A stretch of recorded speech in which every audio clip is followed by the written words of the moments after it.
Esan bezala, gurekin dugu Xabier Ayerdi Urraza, soziolinguista eta migrazioetan espezialista, eta Euskal Herriko Unibertsitateko irakasle erretiratua. Ongi etorria izan zaitezela gure batzordea, eskerrik asko gurekin izateagatik. Eta, zuzenean hitza emango dizugu, agerraldia egin dezazun, eta gero izango dute txanda legebiltzar taldeak, beraz, nahi ezunean.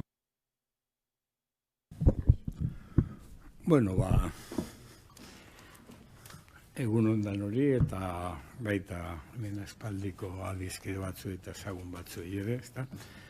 Gonbidatu nindutenean ona etortzeko nik esan nuen, nik ez dauka zer esanik legearen aspektu konkretu buruz, hau da edo planteatu gure denari buruz. Nik gehiago hitz egin dezake immigrazioaren inguruan, immigrazioa eta euskera harremanduz, eta nik hortik atera nitzake behintzat bi edo hiru aspektu interesgarriak iruditzen zaizkidanak etorkizunera begira zuhurtziaz jokatzeko, modu behintzat nire ustez azkarrean jokatzeko, eta alden eta bilakaera hoberena izan da, proposatzeko eta kudeatzeko, ezta? Eta gero bizitzak ematen dizkizu sorpresa ez hau pasatzeko, emintxe bertan, hau da? Bai, gero egun baten jakinek atera duela urtebete, 222 esaldi, ezta? Jakinen idatzi dugunon eritziekin, eta kasualidadez horri batean eta bestean, batean dago Mikel Zalbide eta bestean agertzen naiz ni. Eta nire horri batean esaten ditut 2008an esaten dituen gauza berak, eta badaukat sensazioa hor atasko batean nagoela, baina atasko horretan planteatzen nuela dagoeneko gaur egun dauden gaiak, ez da, eta nik esaten nuen immigrazioa gizarte konposizio berri bat dakar, erronka berritu atakartza, aniztasunera berritu ere, aspalditik planteatuta dauden arazoei, egungo erantzunak ematera behartuta gaude. Nik hori esaten nuen, ez da? Eta txarrago bukatzen zuen Mikel Zalbidek, ez da? Eta Mikel Zalbide izan dugu erreferentzia bat, eta dugu erreferentzia modura, ez da? Euskararen arloan da bat. Berak esaten du, ikusi dugu noraino ezur mamitu den, eta zein alorretan osorik edoia, osorik wishful thinking, ihartuen mailan gelditu den, ez da? Eta orduan niri horrek eskatzen nau, neurri batean esateko. Eta orduan, nik esanez alde batetik, legearen aspektuetatik ez neunkala oso jakintza sakona eta orduan horrezin duela aportatu. Niri ikusten dudana da, bi gertakari ditugula gurutzatez zaizkigunak.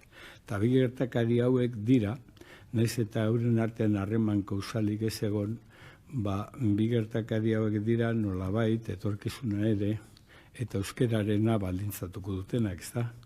Eta da, ni hasi nintzen aztertzen lehenengo eta behin estatutik etorritako immigrazioa. 1980ko hamarkadan, ez da?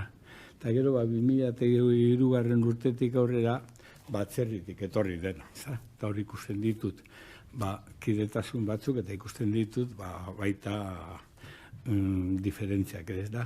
Baina azken finean hemen bidigurutzean eta berdintasunaren ikuspegitik, bi nolabait izateko entidade pobre aurkitzen dute edo elkar egiten dute topo, alde batetik euskerak, ze momentu honetan egoera ahul batean dagoela esan genezake eta egon liteke etorkizunean handiagoan, eta beste alde batetik niri immigrazioaren posizio estruktural subordinatuak ere kezkatu egiten dit.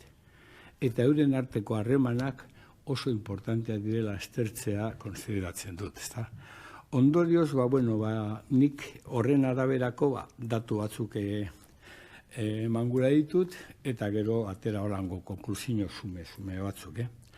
Eta lehenengo eta behin nik esango dut ere ni ez naizela soziolinguistika, hori pinidate soziolinguista, baina ni batez be konsideratzen soziologo bat.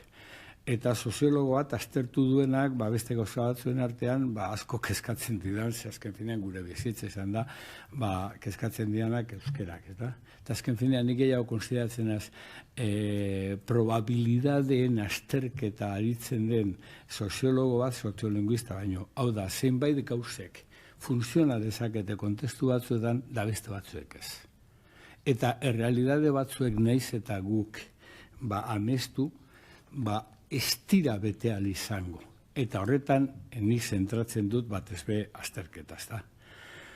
Eta orduan nik zer daukate buruan, lehenengo eta zuhurtzia helburu. Eta gero, oso importantea iruditzen zait, bere momentuan, eta hau proposatu nuen 2009an egia esan da, eta ez nuen lortu, Butchart Taylor bezalako txosten bat egitea. Butchart Taylor da, egin zen debate ikeragarri bat Quebec eta Kanadaren arteko harreman aztertzeko, eta planteatzen zuten ezken finean arrazoizko egokitzeak egon behar zutela.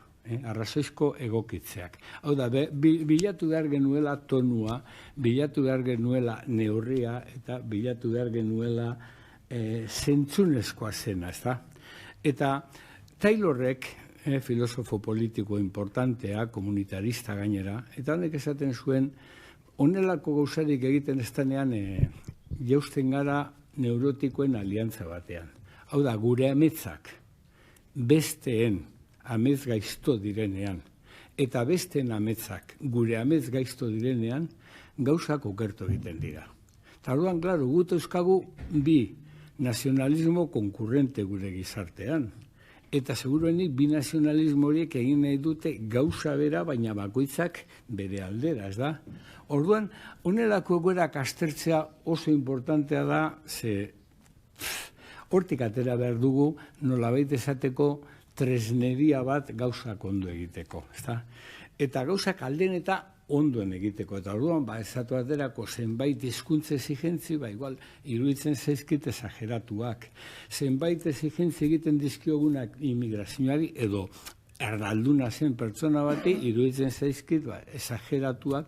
Azken finean, gizartean, bizigara nonbaiten, eta nonbait horretan densidade X-ak existitzen dira, eta densidade X horien arabera, bizigara, eta densidadea da kontu bat oso importantea, ze euskararen densidade handiko tokietan, ez da koertzioa ikusten. Densidadea txikia denean beste toki batean, orduan badirudi imposizio insoportable bat dela. Orduan, niri honelako elementuek benetan ematen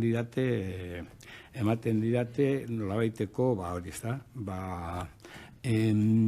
energia edo gasolina honetan lan egiteko. Ezatu baterako, euskara kriston edo ikeragarrizko bilakaera positiboa bizi izan du, eta espero dezagun horretan jarraitzea.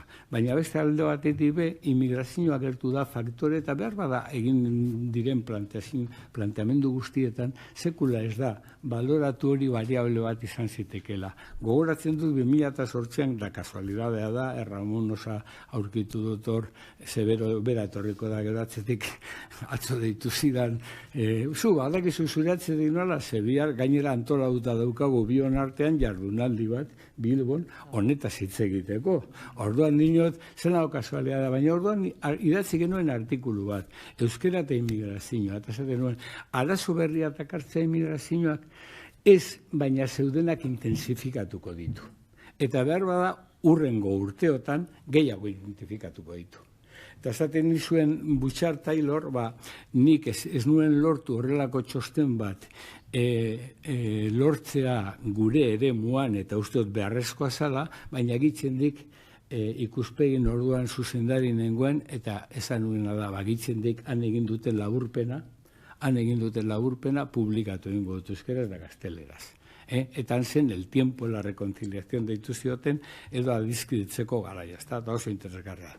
Guk zer daukagu gure artean, hemen, emigrazioari dagokenan, da joango naiz pun, lango lau bostia, zer daukagu? Bueno, gure gizartera, seguruenik urrengo 20 urteotan, posible da heltzea 25.000 pertsona berri urtero. Eta hori nik uste dut egitate bat izango dela. Beti eta enplegu mundua guzti zankaz gora jartzen ez bada, eta beti eta gaur espero ez ditugun, gertakari ikeragarriak gertatzen ez badira. Baina urtero 25.000-rekin gabiltza, eta horrek esangura du,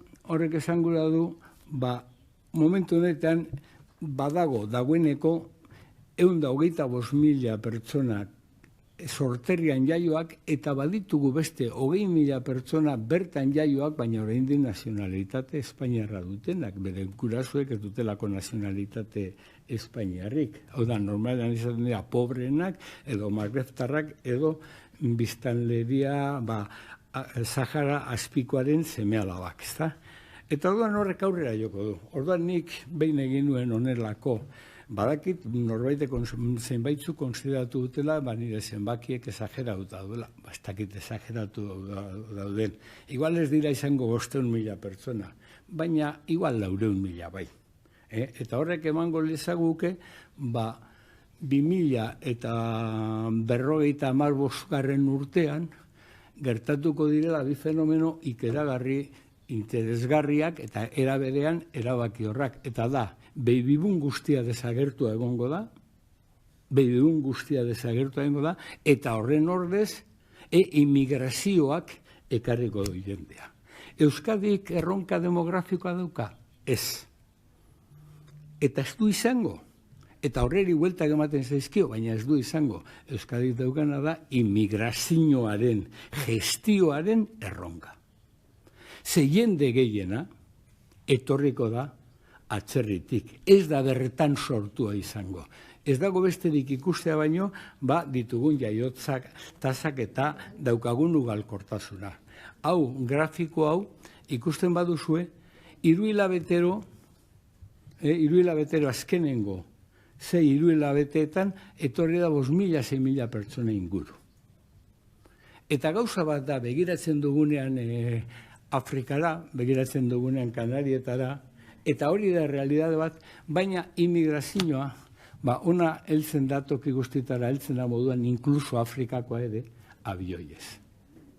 Eta guri, 150 pertsona enpadronatzen zaizkigu egunero, berriak. Non baiten. Orduan, hau elementu oso importantea da. Gainera zer gertatzen da?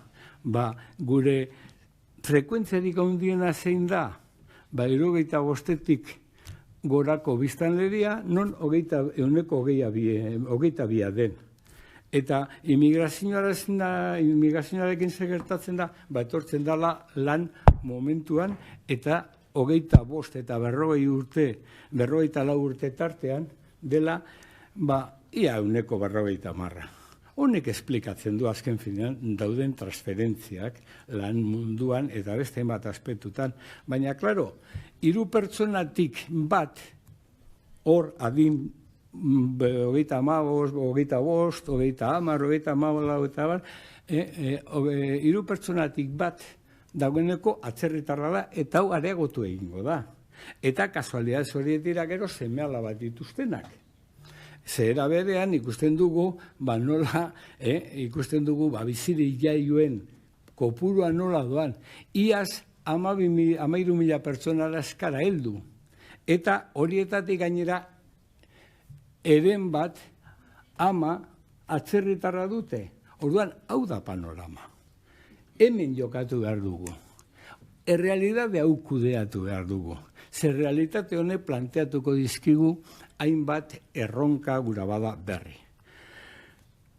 Zein da dilema sozial bat? Behar ditugula, baina ez genituzke gure artean. Edo gurako genuke botoi bat aukin zezatela momentu batean amatatuak izan daitezen, ez da? Eta arratzaldeko 8etan kutxa baten sartu eta gero hurrengo gunera arte. Ez, baina jendea etorri egiten da. Enpadronatu egiten da eta nonbaiten bizi da. Zeintzu dagoz ondo eta zeintzu txarto? Hor ikusten duzuen grafikoan, hor fase aurreratuan ipintzen denean, Argentinatik, Txiletik, Paraguaitik, Europatik, Europar Batasunetik, Ekuadorretik, Txinatik, datozenak ondo dagoz, tartean Senegal, Bolivia, Uruguai, Romania eta bar, eta gero baditugu beste sektore batzuk Senegal, emazteak, neskak, Magreb eta gainerako. Orduan guzti honek adierazten diguna da, hau dela errealitate hau kudeatu behar duguna. Galdetzen dioguna, zer egingo duzu hurrengo 5 urteotan? Hurrengo 5 urteotan egingo duguna da bertan geratu, 80 baino gehiago. Eta zer egingo dugu luzerago? Luzerako hemen geratuko gara. Hau da realitatea. Errealitate honen aurrean niri zabaltzen zaizkit bi zalantza hundi eta horretalean gonez ikusi duea denpora pasatu dudala eta albadut egokitu egingo naiz 2 minututan egin beharreko honetara. Hau da, niri kezkatzen diate bi kontuk. Bat, hezkuntzan benetan ematen ari garen eman beharreko erantzula. Hezkuntza sisteman. Hori zergatik esaten dut? Hori esaten dut, ze azken finean gure gaurko gizartea aztertzen badugu, 3 saltotan pasatu gara danok baserritarrak edo baserritarren seme-alabak izatetik unibertsitatera. Kapazitatea eukingo dugu erreplikatzeko immigrazio berearekin egoera hau. Aukingo dugu eskola bat horretara pentsatua, ala eskola momentu honetan ez dago pentsatu horretan. Nik uste dut ezetz. Nik uste dut hezkuntza sistema zeharo errebisatu behar dela, ibilbide oso ezberdinak egin behar dela, jente askorentzako euskera izan daiteke arazo bat. Eta datu hori izaten dute, eta oso importantea da, errealitate datu horiek kontutan hartzea, ze horren araberako gero gizarte eukingo dugu. Hau da, gaur gagozenok gara Espainiatik etorritakoak, Kastillatik etorritakoak, 600.000 pertsona heldu zen, 600.000 pertsona, haien seme-alabak gaur dira maisu maestrak dira, zirujauak dira. Hau da, hori da realitatea eta realitatea mugitu egiten da. Orduan, lehenengo elementua nik uste dut hau dala, ez dezagun montatu grafikonek erakusten duen moduko nolabaiteko sistema klasista bat hezkuntzan, non posible egiten ez duen behan daudenak, batez B klasea gurea eta immigrazioa, ez badu permititzen gorantzoatea. Eta hori hizkuntza arazo bat bada, eta hori aztertu liteke eta aztertu behar da, eta behartuta gaude hori aztertzen, ikus dezagun zer gertatzen den da horreri nola egin dakioken aurre. Eta bigarren elementua... Ayerdi jauna, gero berriz ere aukera daukizu hitz egiteko.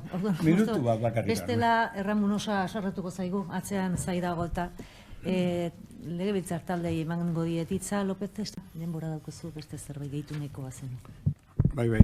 Nik ez dut esaten nazionalismo nazionalista, nik esaten duena da azken finean egoera bat daukagu, behar bada bere momentuan espero ez genuena, eta egoera berri bat, egoera honek planteatu dizkigu bat. Lehenengo eta behin zailtasun berriak, guri etortzen zaigu estatu baterako matrikula biziarekin milaka pertsona eta ikasle urtero sistemara, eta, klaro, nik ez dakit hori, egin litekeen guk gaur egun ditugun tresnekin inkorporatu euskarara eta euskararen egoera hobetzera. Hemen nik horregaitik esan dut hasieran, nik ikuspegi berdintzaile batetik eta berdintasunaren ikuspegitik, nik planteatzen dut bi entidaderen nolabaiteko hobekuntza eta amankomunal izan ezkero. Hau da, biztanleria atzerritarra, ze hor egongo da eta era berean behar dugu, ze azken finean ez dator migrazio bat bere borondatez datorrelako baizik eta gu premia batzuk ditugulako, migrazioa beti bultzatzen du hartzaileak eta gainera bultzatzen du berak behar duen moduko immigrazioa. Hau da, guk ikusten baditugu gure piramideek, edo teorian piramideak liratekeenak, piramideak liratekeenak, ikusten duguna da, jende asko beharko dala, goiko jendetza guzti hori, 25 urtean gorutz joan da, zaintza premietan ibiliko dana, eta gutxendi beharko ditugu 200.000 emakume migrari berri. Hori, ezingo dugu ekidin. Nik ez dakit lan industriala nondik nora joango dan. Eta nik dakidana da lan industrialerako ez dagoela langilerik munduan prestatua. Hori ere, geu prestatu beharko dugu ososorik. Hau da, guk ekarri beharko dugu jendea, edo bultzatu beharko dugu jendearen etorrera, bultzatu beharko dugu jende horren alfabetizatzen lana segurenik kasu askotan, gero, agian, FP eraginkor bat edo oinarrizkoa eta insertzio laborala. Hori gutxindik, nik ez dakit hor zenbat jende, baina niri 400.000 pertsona ateratzen zaizkit, guztira. Gitxago direla. Hemen duzkagu erronka berri bat. Reagrupazioa datozela, 12 urtegaz datorren, edo 10 urtegaz datorren mutiko bat edo neskato bat.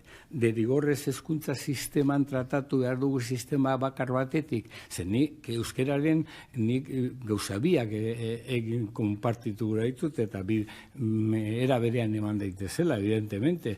Nik ez dut esaten abandonatu egin behar dela euskararena, baina guri realitatea bezaten digu alegin guzti horiekin zailtasunak agertu zaizkigula ze errealitate bat dago, hau da, densidade sozialik ez dagoeneko tokietan oso zaila da jendea euskarara hurbiltzea eta hurbiltzen badabe gero euskara hitz egitea. Hau da, azken finan ez da gauza bera, Azpeitin bizi edo Barakaldon bizi.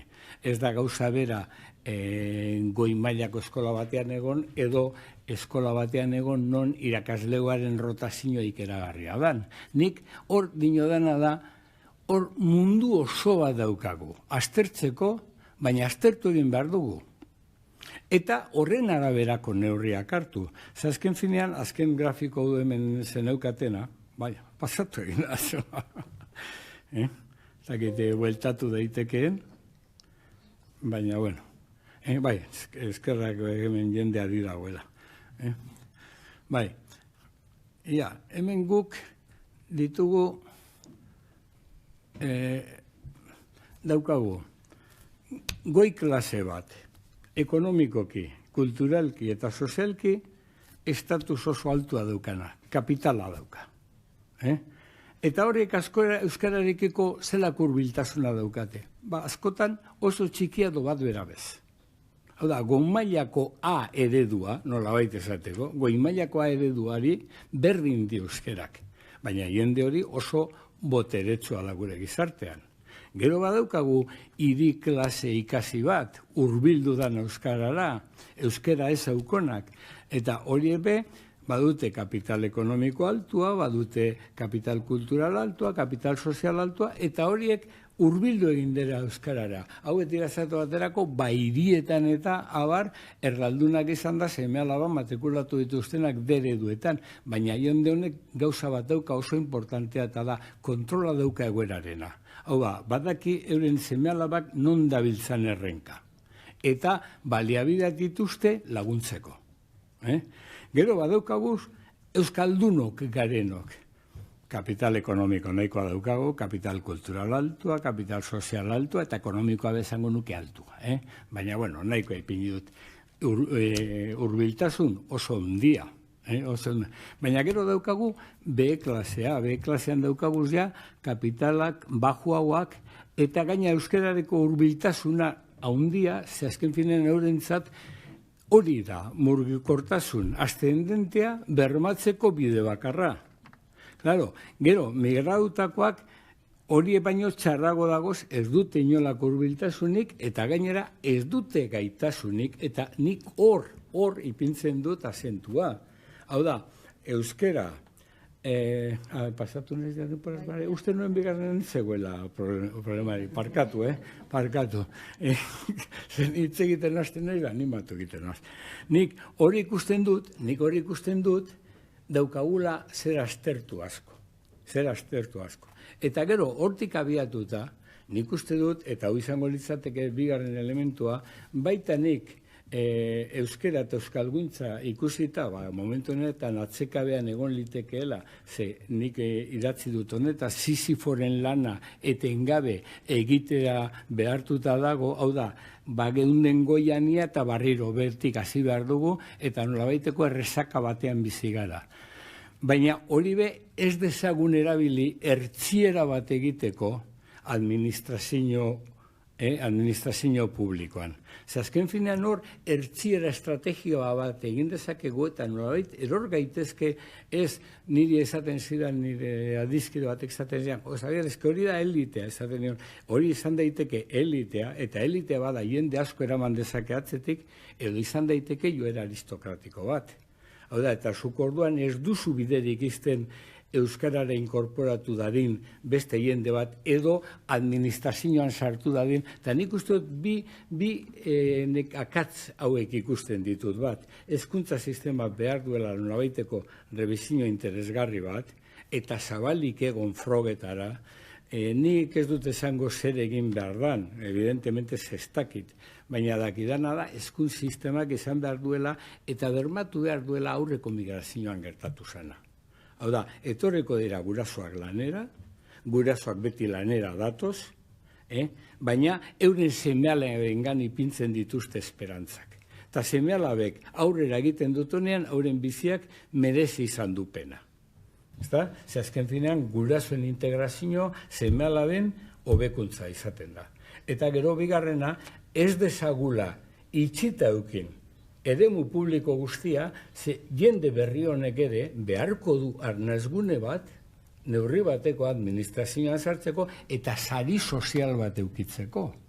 Orduan nik horreri ematen diot importantzia. Hau da, ikus dezagun zer dagoen, ikus dezagun nola hobetu dezakegun, nola ustartu ditzakegun euskerara hurbiltzea jendea ze baliabide ipini behar den, eta eraberean, biztanleria horrek ere aukin dezala benetan, ez da, aukin dezala bide hori zabalik, zeren lan prekario batekin, eskola prekario batekin, azken finean, porrota nolabait, sortzen ari gara, etorkizunari begira. Eta azken finean, berdintasunaren printzipioak behartzen du elementu bi hauek ustartzera. Eskerrik asko, Ayerdi jauna, mila esker, eta orain bai agurtuko zaitut gai zerrendarekin.